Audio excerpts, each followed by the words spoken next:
at mathematics. Today we will start where we left. Today I will teach you the vector theory introduction with the part, the types of vector like planar vectors and their representation in space. And after that we will learn about the products, dot products and cross products. So watch the video till the end and like our channel, subscribe it. Now we have to study this.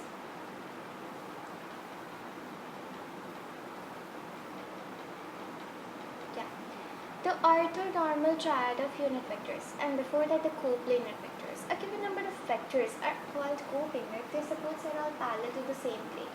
Note that two vectors are always coplanar. Actually दो vectors coplanar तब होते हैं जब उनके supports actually एक ही plane के parallel हों.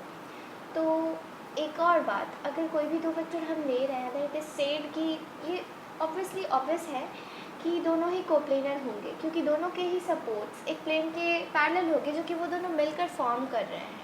अगर हम इसको अच्छे से डायग्रामेट्रिकली समझना चाहें तो क्या कर सकते हैं. सी हियर, ये हमारा एक वेक्टर, ये भी एक वेक्टर और दोनों ने मिलकर अपना एक प्लेन बना लिया है. ओके, ये एक प्लेन है जो कि इन दोनों का प्लेन है. तो इससे क्या पता चल रहा है दोनों एक ही प्लेन के पैरेलल है क्योंकि कोई भी दो वेक्टर आपस में मिलकर एक प्लेन का फॉर्मेशन करते हैं. इसलिए दो वेक्टर्स हमेशा कोप्लेनर होते हैं. डिपेंड करता है कि वो तीसरा वेक्टर जो हम ले रहे हैं वो कोप्लेनर है कि नहीं है.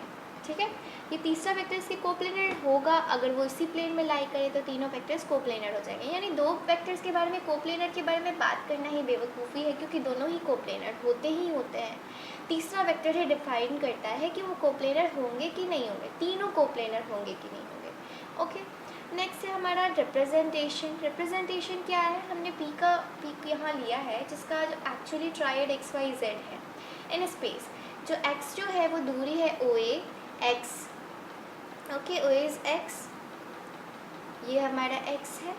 और जो y है वो दूरी है y एक्सिस से, that is O B. And z जो है वो दूरी है z एक्सिस से जो है ओ सी. तो इन तीनों के बेसिस हम इसका रिप्रेजेंटेशन करेंगे स्पेस में. तो समझने के लिए आप मान लो आई कैप जे कैप के कैप एक्चुअली यूनिट वेक्टर्स है एक्स वाई और z डायरेक्शंस में. एक्स वाई और z डायरेक्शंस में ये इनका यूनिट वेक्टर्स है. ये हमारा x है, ये हमारा y है, ये z है. ओके ना, अगर हमको इसका पोजीशन वेक्टर चाहिए तो पहले हम ध्यान से सोचते हैं. ये हमारा ओ पी आर, यही हमें निकालना है. तो ये जो ओ पी है इसका वेक्टर क्या है इस डायरेक्शन में. ओ पी को क्या बोल सकते हैं, O C dash plus C P dash. ठीक है, O C dash plus C P dash. यही सी पी डैश यहाँ पर ओ सी है तो इस सी पी डैश की जगह हम लोग यहाँ ओ सी डाल सकते हैं ना. अब ये जो हमारा ओ सी डैश है इसको हम ओ A plus A C dash बोल सकते हैं. यही ओ सी डैश क्या होगा, ओ A plus A C dash. और ये जो ए सी डैश है यही हमारा ओ बी है. हैंस इसको क्या बोल सकते हैं, ओ ए प्लस ओ बी. और ये तीसरा ओ सी. तो आ तो गया हमारा ओ पी क्या है, O A plus O B plus O C. इससे क्या पता चला कि हमारा जो पोजीशन वेक्टर होगा वो x i cap plus y j cap plus z k cap के इक्वल है.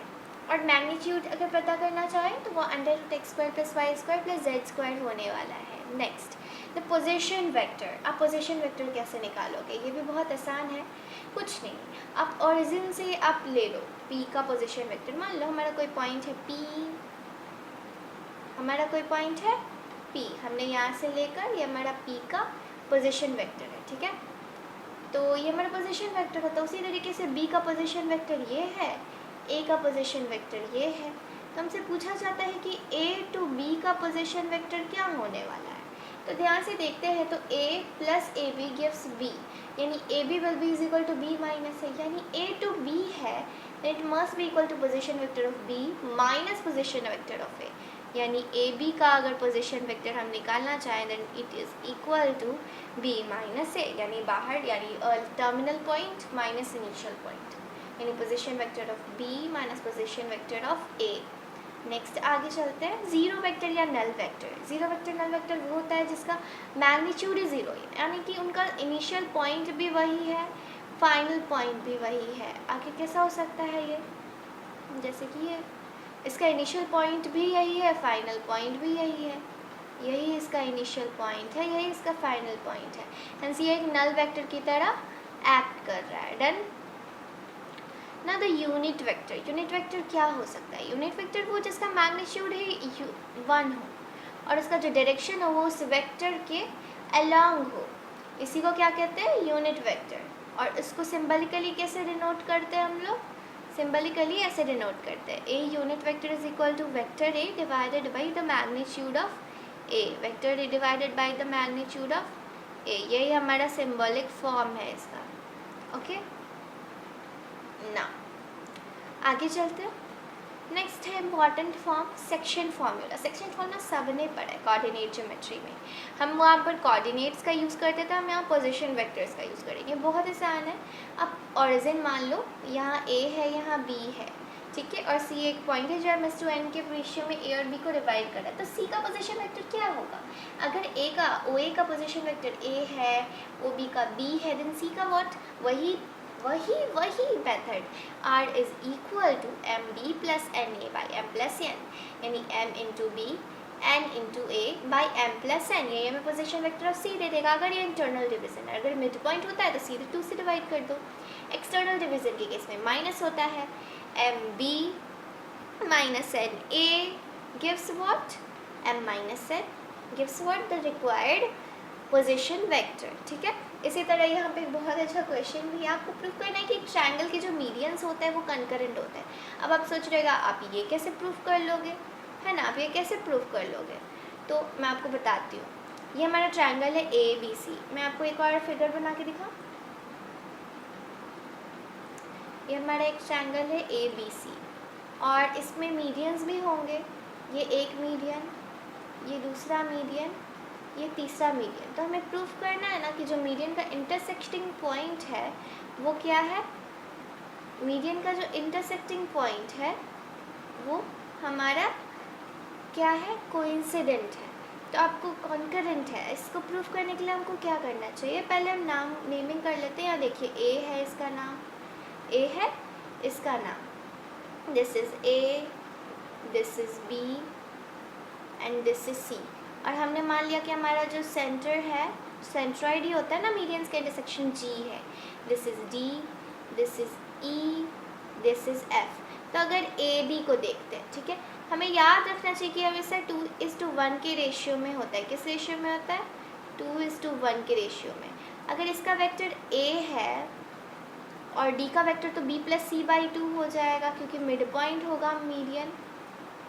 तो हम मल्टीप्लाई करेंगे 2 को इसके साथ, 1 को इसके साथ, then it will be equal to a plus B plus C by 2 plus 1 3। a plus B plus C by 2 plus 1 3। तो हमें क्या मिला? हमें सेंट्रॉइड मिल गया इसके लिए। उसी तरीके से इसके लिए भी हम लोग निकाल सकते हैं।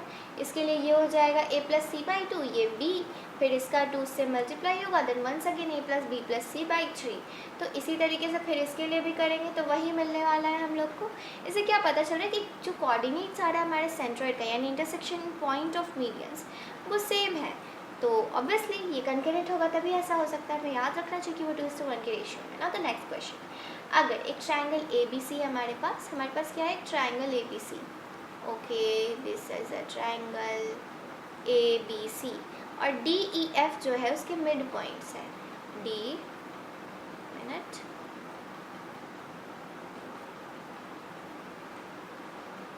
ई एंड एफ।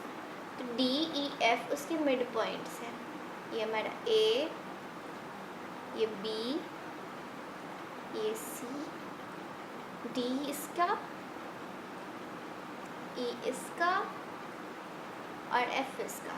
हमें क्या बात कर रहा है कि अगर पोजीशन वेक्टर क्या होगा डी ई एफ का, यानी इसका जो सेंट्रॉइड है, इसका जो सेंट्रॉइड उसका पोजीशन वेक्टर क्या होगा अगर ए बी सी का पोजीशन वेक्टर गिवन है। तो आपको ध्यान देना चाहिए। अब हम डी का पोजीशन वेक्टर निकाल सकते हैं कैसे? a प्लस बी बाई 2, यानी कि आई प्लस जे, और बी जे प्लस के, यानी आई प्लस 2j प्लस के बाई 2, यानी आई प्लस, इसका क्या होगा? आई, अगर हम लिखेंगे तो नहीं, आई प्लस के बाई 2, यहाँ गिवन है, देखिए ध्यान से मैं आपको बताती हूँ। ये देखिए यहाँ पर गिवन है कि i प्लस के बाई टू और 2j/2 j बन गया। तो यह किसका कोऑर्डिनेट पॉइंट है? ये एक्चुअली हमारा d का कोऑर्डिनेट पॉइंट है।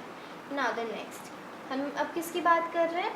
हमारे e के कोऑर्डिनेट पॉइंट की। तो b प्लस सी, b यहाँ पर गिवन है j प्लस के और c है k प्लस आई, यानी k रह जाएगा and j plus I by two हो जाएगा। तो j plus I by two, ये तो यहाँ पर दिख रहा है हमको गड़बड़, गड़बड़ नहीं, सही। तो ये है इसका, ये किसका कोऑर्डिनेट है?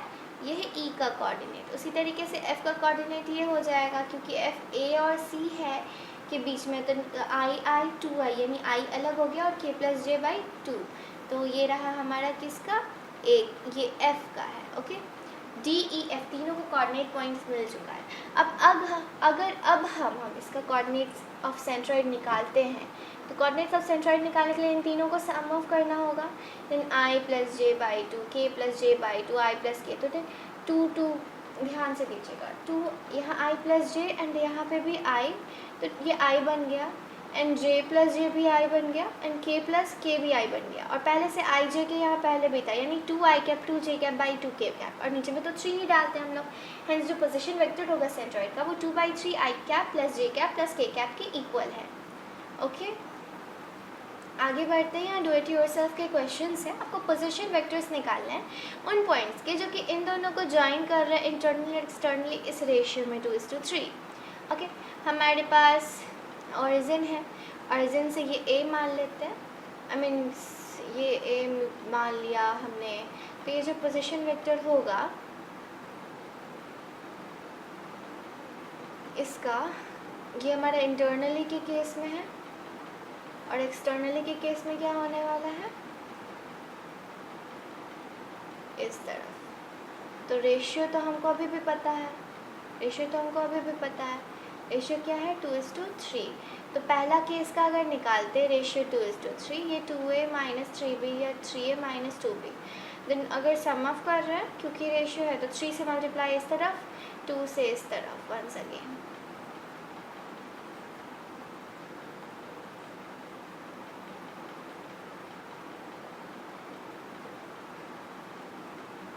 ये वाला जो है इसका है, ये वाला जो है इसका है, ठीक है। 2:3, तो 6a माइनस 4b और 6a माइनस 9b, तो क्या आ रहा है? 6a minus 4b, 6a minus 9b, तो कितना आया? 12a minus 13b divided by 5। 12a minus 13b divided by 5। अगर ये इंटरनली होता है तो। एक्सटर्नली की बात करें तो क्या करेंगे हम लोग? 2 से इसको, वंस अगेन 6 से माइनस 4b और फिर 3 से इसको, यानी माइनस 6 से plus 9b। Okay, plus 9b, तो 9 minus 4, it will be 5b divided by minus 3 minus 2, that is 1। Once again ध्यान से देख लेते हैं, 2 इधर, तो ये हो जाएगा माइनस 4b एंड ये 9 इधर, ये plus 9b, that is 5b। और क्योंकि हम ऐसे ही किए हैं तो mn वाला भी लिखना चाहिए, 2 माइनस 3 यानी माइनस 1। तो इसका आंसर क्या आएगा? 5b माइनस 1, यानी माइनस 5b है इसका कोऑर्डिनेट। ओके,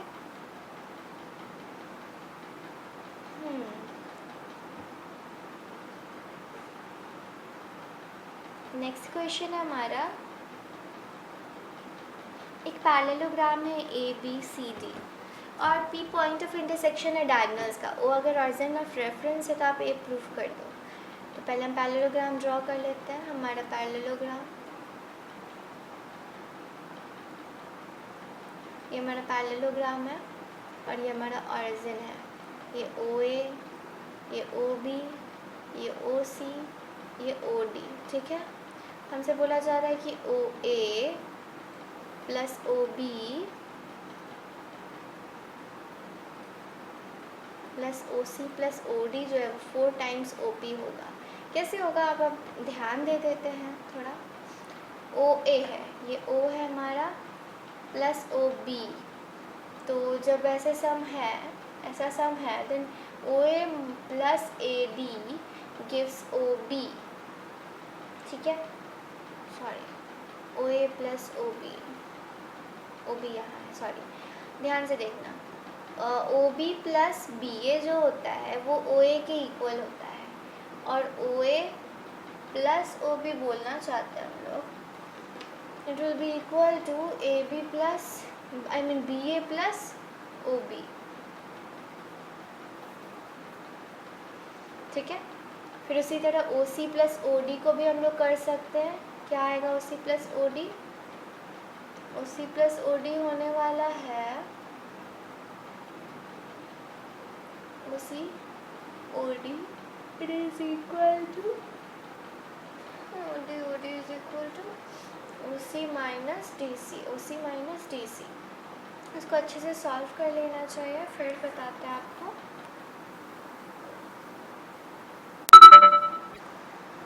ओके, ये जो क्वेश्चन था हमें क्या निकालना है एक्चुअली में, यहाँ एक पैरेललोग्राम गिवन है जिसमें P पॉइंट ऑफ इंटरसेक्शन है डायगोनल्स का, तो AC BD का P पॉइंट ऑफ इंटरसेक्शन है, लाइक O हमारा ऑरिजिन है। हमें प्रूव करना था कि 4 टाइम्स जो O to P है, ये जो वेक्टर है O to P,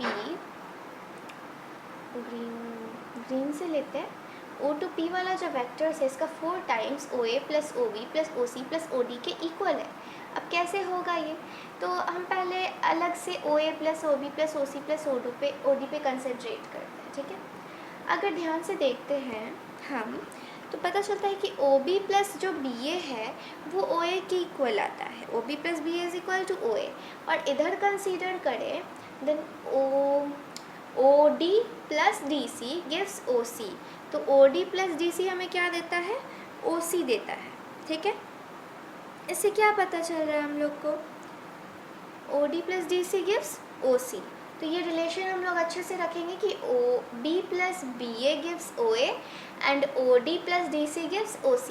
अब OP अगर ध्यान से देखें तो P तो मिड पॉइंट है और C का, तो A प्लस C/2 यानी कि vector of A plus vector of C/2 यानी position vector of A plus position vector of C/2 यानी OA प्लस OC/2।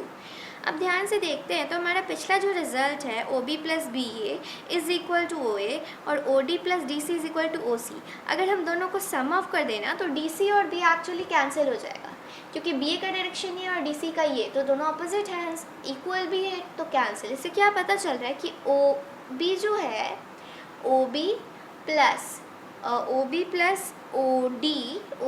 OD जो है वो OA प्लस OC के इक्वल है, तो हम OA प्लस OC वहाँ लिखे थे, अगर हम नीचे वाला 2 OP के तरफ भेज दें then 2OP will be equal to OA plus OC, और फिर जो OA प्लस OC है इसको अगर 2 से और फिर से मल्टीप्लाई कर दे तो 2 टाइम्स OA प्लस OC, 2 बार अगर हम OA प्लस OC लिख दे तो एक बार OA प्लस OC को OB प्लस OD लिख देंगे, तो हमारा OA plus OB plus OC plus OD आ जाएगा, जो हमको प्रूफ करना था कि 4 टाइम्स जो OP है वो OA plus OB plus OC plus OD के इक्वल है। यही हमारे प्रूफ करना था और प्रूफ हो गया। एक थोड़ा डिफरेंट क्वेश्चन था, बस थोड़ा बहुत दिमाग लगाना था और आखिरकार इसका आंसर आ गया। Now the next question is, we have to find the unit vector in the direction of 3i cap plus minus 6j cap plus 2k cap। तो पहले आप इस वेक्टर को लिख दोगे, पहले हम इस वेक्टर को लिख देंगे डिवाइडेड बाय इसका magnitude 9 plus 16 plus 4, it will be equal to 36, ये 36 है, 49 दैट इज 7 से डिवाइड कर दिया। This is the required unit vector we have been finding out. Now next question पे चलते हैं। क्वेश्चन क्या, अब हमने अच्छे से बेसिक्स क्लियर कर लिया। Now we have to find out the vector equation of a line. अब हम एक्चुअली में पढ़ रहे हैं vector, so let's start vector equation of a line. अब आप ध्यान देना, ये A है, ये B है, पॉइंट ए पॉइंट बी, इसका पोजीशन वेक्टर A, इसका पोजीशन वेक्टर B। मान लेते हैं इस पे कोई पॉइंट R है, ठीक है, जिसका पोजीशन वेक्टर अगर किसी को भी पता करना, हम नहीं जानते R क्या है, तो इसके लिए इक्वेशन गिवन है। अगर ये A है, ये B है, तो ये जो R है इसका पोजीशन वेक्टर पता करने के लिए भी एक फॉर्मुलेशन करेंगे हम लोग। क्या है कि आर को हम लिख सकते हैं ए प्लस म्यू बी माइनस ए। क्या लिख सकते हैं? ए plus mu B minus A. A position vector है इस पॉइंट का, ए पोजिशन वेक्टर है इस पॉइंट का, म्यू हमारा कोई कांस्टेंट स्केलर है, और बी माइनस ए एक्चुअली पोजिशन वेक्टर है ए बी। पोजिशन वेक्टर है ए बी का, जो पोजिशन वेक्टर है वो बी माइनस ए है, वो b माइनस ए है।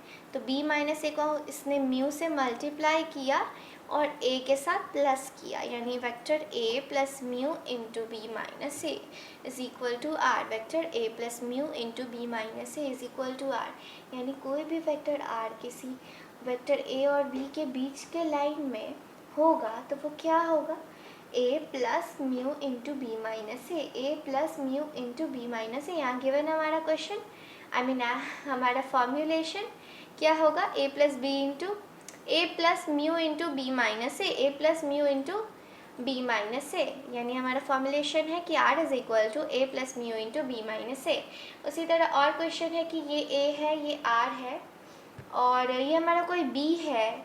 तो अब अगर हम पढ़ ले तो ज़्यादा अच्छा रहेगा। लिखा है कि parametric vector equation, parametric vector equation of a line passing through 2 points. ये 2 पॉइंट्स थे ए और बी, इससे कोई लाइन अगर पास करते तो उसका parametric equation R is equal to A plus T B minus A, या टी लिखो म्यू लिखो दोनों ही कांस्टेंट है, ये होता है जहाँ टी एक पैरामीटर है।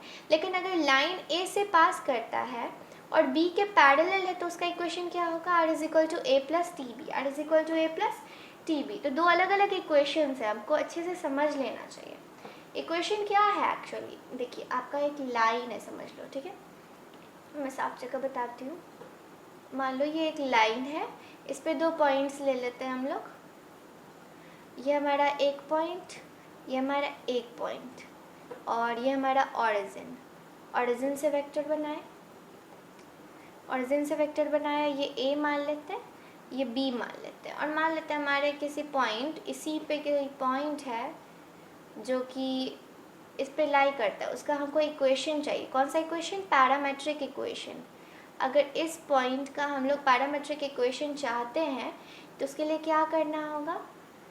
इसका वेक्टर जो कि एक्चुअली में a है, इसका वेक्टर जो कि एक्चुअली में a है और इसका वेक्टर जो कि b है, इससे निकल जाएगा, जो कि एक्चुअली में है कि r is equal to a plus T into B minus a. R is equal to A plus T into B minus a. T यहाँ एक कांस्टेंट है, बी माइनस ए एक और फैक्टर है, और ये हमारा ए है, ये हमारा बी है, ठीक है ना। ये हमारा इक्वेशन है अगर दोनों एक ही लाइन पे लाई कर रहे हैं। अगर ये दोनों, अगर एक ही लाइन गिवन है जिसमें एक पॉइंट लाई करता है और ये लाइन बी के पैरेलल है, तब अगर हमको किसी पॉइंट का पोजीशन वेक्टर निकालना है, तो हम लोग क्या करेंगे? The formula will be are is equal to A, जो कि ये है, प्लस टी इंटू बी, यानी कि वो ये होने वाला है, r is equal to A plus, नहीं ये वाला, sorry, a plus T into b, are is equal to A plus T into b. यानी दो, फिर से कंडीशन हम रिवाइज करते हैं, a और b दो वेक्टर्स है a b, और जो r है वो r है, वह है उसी का इक्वेशन निकालना। अगर दोनों सेम स्ट्रेट लाइन में लाई करते हैं देन r का इक्वेशन होगा a plus T into B minus A. और अगर हमको इक्वेशन निकालना r का जिसमें a से एक लाइन पास कर रहा है और वो b के पैरेलल है, ना कि b भी उससे पास करता है, तो वो क्या होगा? r is equal to a plus lambda b या टी बी, ठीक है। यहाँ पर एक कुछ नोट इम्पॉर्टेंट पॉइंट्स है। कहा जाता है जो बाइसेक्टर्स होते हैं ना एंगल्स के, between the lines R is equal to A lambda B and R is equal to A plus mu C, वो क्या होता है? R plus T B plus C, और R is equal to A plus P C minus B, ठीक है। इन दोनों में ही दो प्लेन्स, एक प्लेन में दो लाइंस या तो इंटरसेक्टिंग होते हैं या तो पैरेलल होते हैं। अब इसका मतलब क्या है हम समझते हैं, ठीक है। इस एक वाले को ध्यान से देखना। ये इक्वेशन क्या है? एक वेक्टर था b, तो ये जो कोई भी वेक्टर है इसका इक्वेशन ये होगा। मान लेते हैं कोई और वेक्टर c है, ठीक है, तब उसका इक्वेशन क्या है? एक और हमारा लाइन अब ये बन जाएगा, अभी भी ये ए से ही पास कर रहा है, लेकिन अब इसका वेक्टर कुछ ऐसा होगा, ठीक है। तो हमें हमसे पूछा क्या जा रहा है, बाइसेक्टर ऑफ एंगल्स, इन दोनों जो इक्वेशंस आए हैं हमारे, इनका बाइसेक्टर क्या होगा, ये वाला और ये वाले के बीच का जो एंगल का बाइसेक्टर है उसका फॉर्मूला होगा are is equal to A plus T B plus C, are is equal to A plus T B plus C. फिर से समझाते हैं, देखिए ध्यान से। हमने ये वाला लाइन लिया था जो कि इसके पैरेलल था, और हम निकाल क्या रहे हैं, जिसका इक्वेशन को पता है आर, जो कि ए प्लस लैम्डा भी है। मान लेते फिर से एक और लाइन जो कि ये है और जो कि इस सी के पैरेलल है, ठीक है, और ऑरिजिन तो अभी भी यही है। और इसका अगर हम कोई निकालें तो इन दोनों के बीच का जो वेक्टर का बाइसेक्टर होने वाला है, क्योंकि दो अलग अलग वेक्टर हो जाएंगे, उसी का फॉर्मूला क्या है, r is equal to A plus T B plus C, are is equal to A plus T into B plus c. A plus ये वाला जो लाइन है हमारा ए प्लस लैम्डा बी है, क्योंकि ये हमारा बी है, और ये वाला लाइन जो है वो ए प्लस लैम्डा सी है, क्योंकि ये वाला हमारा सी है। तो ये वाला लाइन जो है उसका इक्वेशन क्या होगा, are is equal to A plus T into B plus C, are is equal to A plus T into B plus C, are is equal to A plus T into B plus C, ठीक है। अगर एक plane देखें, plane क्या होता है सभी जानते हैं, प्लेन प्लेन प्लेन प्लेन, ठीक है। प्लेन में दो लाइंस या तो इंटरसेक्टिंग होते हैं या तो पैरेलल होते हैं, और कुछ नहीं हो सकता। अब मैं आपको समझाती हूँ ऐसा कैसे। देखिए कंसीडर कीजिए ये हमारा बड़ा सा प्लेन कोई एक लिमिटेड एरिया में नहीं होता है। आपको ये पता होना चाहिए कि प्लेन एक लिमिटेड एरिया में नहीं होता है, प्लेन इनफाइनाइट होता है ऑन ऑल साइड्स, ठीक है। अगर आप इसमें कोई एक लाइन ले भी रहे हो, लाइन मान लो ये आपने एक लाइन लिया है और दूसरा आप कोई लाइन ले रहे हो, तो या तो वो इंटरसेक्टिंग होगा या तो वो पैरेलल होगा। कैसे, अगर इसी को हम एक्सटेंड करें आगे पीछे तो पता चलता है एक्सटेंड करने के बाद कि ये कहीं ना कहीं आकर मीट कर रहे हैं। अगर वो इंटरसेक्टिंग होंगे तो वो मीट करेंगे, या तो वो मीट करेंगे या तो वो पैरेलल होंगे। तो ये अगर टेढ़ा मेढ़ा है, यानी दोनों के बीच का डिस्टेंस सेम नहीं है, तो ये ऑब्वियसली मीट करेंगे, कहीं ना कहीं जाकर ज़रूर मीट करेंगे। लेकिन वहीं अगर ये लाइन ऐसा है और एक और लाइन ऐसा है तो ये कभी भी मीट नहीं करेगा। तो ये क्या है, एक पैरेलल लाइन है। तो एक प्लेन में दो लाइन्स या तो इंटरसेक्टिंग होते हैं या तो पैरेलल होते हैं, ये हमें आज समझा दिया गया है, ठीक है। नेक्स्ट, दो non parallel non intersecting lines ही स्क्यू लाइन्स कहलाते हैं ना। ये एक इम्पॉर्टेंट पॉइंट है। ये एक लाइन है, ये एक लाइन है, ये दो नन पैरेलल्स है, और नन इंटरसेक्टिंग लाइन्स, ये तो नन इंटरसेक्टिंग नहीं हुआ, देन ये कंडीशन तो फुलफिल नहीं हुआ ना। नेक्स्ट, एक ये लाइन है, एक ये लाइन है, ठीक। ये लाइन दोनों पैरेलल नहीं है और ना ही इंटरसेक्टिंग हो, तब वो क्या कहलाएंगे, skew lines. Two lines which are non parallel and non intersecting are called skew lines. आज के लिए बहुत हो गया, अब हम नेक्स्ट क्लास में पढ़ेंगे। नेक्स्ट क्लास में हमने इसके एग्जाम्पल्स पढ़ने हैं, फिर उसके बाद क्या पढ़ने वाले हैं हम लोग, देख लीजिए आप लोग, test of collinearity of 3 points, and then उसके बाद dot product and cross product के आगे एप्लीकेशंस। थैंक यू हमारा वीडियो देखने के लिए। हमारे चैनल को सब्सक्राइब कीजिए और प्लीज़ वीडियो को लाइक कीजिए और शेयर करना मत भूलिए, बिकॉज शेयरिंग इज़ केयरिंग।